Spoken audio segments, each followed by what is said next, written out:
축구 승무패 58회차 2부, 남미 월드컵 예선전 마지막 라운드의 치열한 승부, 확실한 승부와 예측 불가능한 드라마, 58회차 10번 경기에 헝가리와 포르투갈의 대결이 배당되었는데요. 헝가리가 57회차 아일랜드전에서 살라이가 퇴장을 당했거든요. 이런 상황에서 이 구간은 절대 이변 구간이 아니라고 봅니다. 단통패가 확실해 보이는 구간이에요. 제가 축구를 오랫동안 지켜보면서 느낀 점은 이전 경기 퇴장의 여파가 다음 경기에도 영향을 미치고 특히 포르투갈 같은 강팀을 상대로는 더욱 힘들어진다는 것입니다. 그런데 축구는 항상 예상을 뒤엎죠. 9번 경기 에콰도르 대 아르헨티나는 단통 무승부로 예상합니다. 메시의 마지막 라스트 댄스가 끝나고 이번 라운드부터는 그의 모습을 볼 수 없다고 하네요. 한 시대의 끝이 다가오고 있다는 생각이 듭니다. 개인적으로 메시 없는 아르헨티나는 동기부여가 떨어질 수밖에 없다고 봅니다.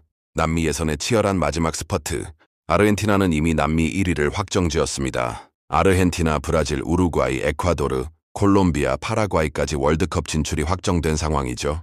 이제 남은 것은 7위 자리를 두고 벌이는 마지막 승부예요. 현재 베네수엘라가 7위로 승점 18점, 8위 볼리비아가 승점 17점으로 바짝 추격하고 있습니다.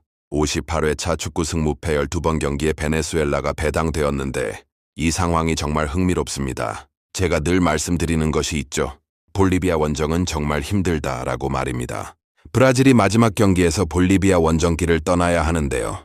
이미 월드컵 진출이 확정된 브라질로서는 동기부여가 떨어질 수밖에 없는 상황입니다. 고도 3,600m의 압박과 험난한 환경을 감안하면 브라질이 진다고 가정할 수 있어요. 제 경험상 남미 고지대 원정에서는 유럽 강팀들도 고전을 면치 못하거든요. 만약 브라질이 진다면? 그렇다면 베네수엘라는 어떤 상황에 처하게 될까요?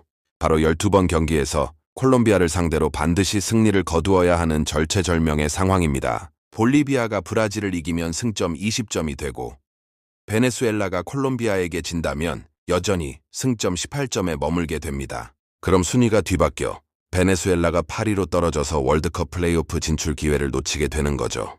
이런 상황에서 베네수엘라가 콜롬비아를 상대로 미친 듯이 뛰지 않을 이유가 있을까요? 그렇다면 베네수엘라는 어떨까요? 마지막 플레이오프 진출을 놓고 미친 듯이 뛸 것이라고 예상합니다. 절대 지고 싶어 하지 않을 것이고 모든 에너지를 쏟아부을 것입니다. 꼴찌 탈출을 향한 필사의 항쟁, 페루와 칠레. 두 팀 모두 홈에서 경기를 치른다는 점이 중요합니다. 꼴찌 탈출이라는 절박함이 그들을 더욱 강하게 만들 것이라고 봅니다. 제가 분석해본 바로는 홈 어드밴티지와 절박함이 결합되면 예상보다 강한 경기력을 보여주는 경우가 많아요.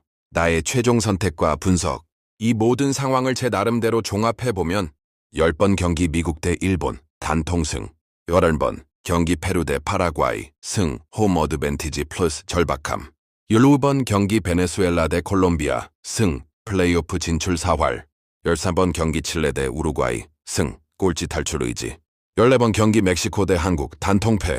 멕시코는 일본전에서 한 명이 퇴장당했는데 친선전이라서 징계가 상관없다고 하지만 그래도 정하기 나름이라고 알고 있어서 나올지 안 나올지 불분명한 상황이에요. 하지만 저는 국뽕으로 한국을 선택하는 것이 아닙니다. 제 나름의 차가운 분석을 바탕으로 한국을 선택하고 이번 한 번만큼은 진심으로 응원해보려 해요. 가끔은 분석을 넘어선 마음도 필요한 법이니까요. 한국 축구의 저력을 믿어봅시다. 여러분, 축구는 결국 90분 동안 무슨 일이든 일어날 수 있는 스포츠입니다. 제 분석이 맞을 수도 틀릴 수도 있어요. 하지만 이런 예측의 재미가 바로 축구의 매력 아닐까요? 마지막으로 한 말씀 드리자면 오늘 1부, 2부로 나누어서 진행한 저의 축구 승무패 분석이 여러분께 도움이 되셨나요? 마음에 드셨다면 좋아요, 구독, 그리고 알림 설정을 꼭 눌러주세요. 여러분이 함께해 주신다면 앞으로도 더욱 세밀하고 정확한 분석으로 찾아뵙겠습니다. 최선의 분석과 함께 축구의 짜릿함을 나누어 봐요. 다음 회차에서도 더 나은 분석으로 만나요. 감사합니다. 해운대 승부 예측의 신 이소룡이었습니다. 감사합니다.